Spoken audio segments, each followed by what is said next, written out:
What's good, YouTube? It's your man BG Tech Life, and as you can see, we got the Samsung Galaxy S24 Ultra on deck, and we 3 days in with this device, or 72 hours, whatever you want to call it. I just want to speak on a couple things that I've learned in the 3 days that I've had this device.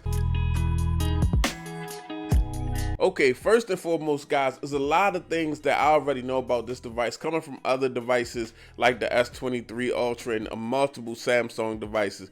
This is a powerful device. We already know that. It has the Snapdragon 8 Gen 3. It's probably going to have very good battery life. It's going to have cameras familiar or similar to the S23 Ultra with maybe post-processing changes. The one thing I noticed about this device, first and foremost, is the titanium build.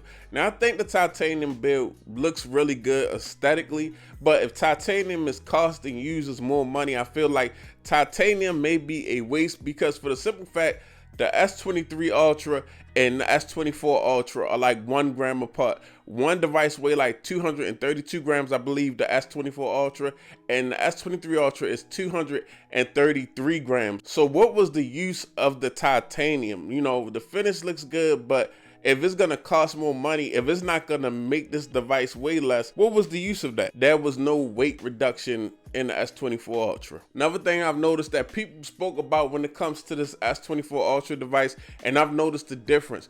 The screen is not as saturated. You cannot turn the saturation up on this device like you could the S23 Ultra. The screen looks good, has great colors, it's still very vibrant and has some saturation, but it's just not, you can't dial it up like you could on previous Ultra or Samsung devices.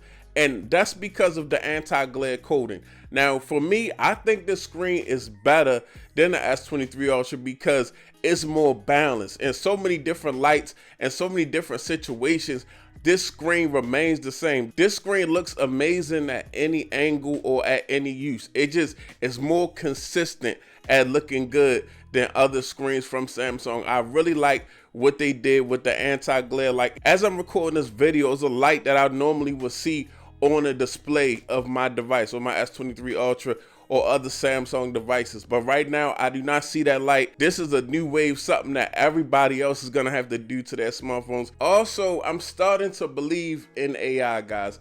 As far as AI went, I thought it was all about just a software update or a gimmick, but AI is actually making this productivity beast a productivity monster. Just experimenting with different things in AI, especially with me as a content creator. As a content creator, the AI stuff that you can do with pictures you take, it just makes me think about making more creative thumbnails and things of that nature for my YouTube channel. At the same time, I like to travel. Pre-pandemic, I traveled out of the country often. I haven't traveled as much, but I'm thinking about getting back out there and traveling and having this instant translation that works so well on this device. Whether you want to go from English to Spanish or any other language, I always feared going to a non-English speaking country on vacation because I felt like it would be hard to communicate.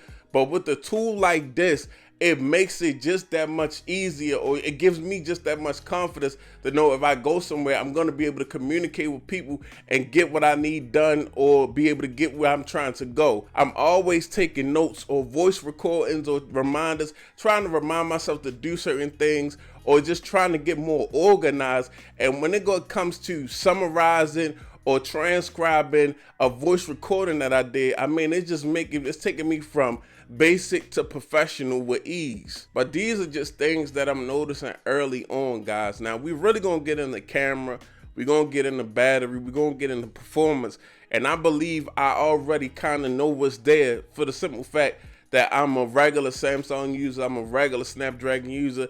But we're still going to explore those. But I'm just also trying to learn about the new things that Samsung has implemented into this device, and seeing if they for real or seeing if they a gimmick. So this is going to be a real in-depth review period for this device, guys. We're going to have a lot of videos. We're going to talk a lot about this device. We're really going to put this device to work and see what it can do. I'm going to look at every aspect of this device and continue to bring y'all content. So make sure that you subscribe. I just wanted to share some early on thoughts about some of the new things that Samsung is utilizing on their devices, and some of the things that I thought weren't for real that may actually be for real, and some of the changes that I'm seeing. But it's your boy BG Tech Life. Thanks for watching. If you're not subscribed, get subscribed. I'm out. Peace.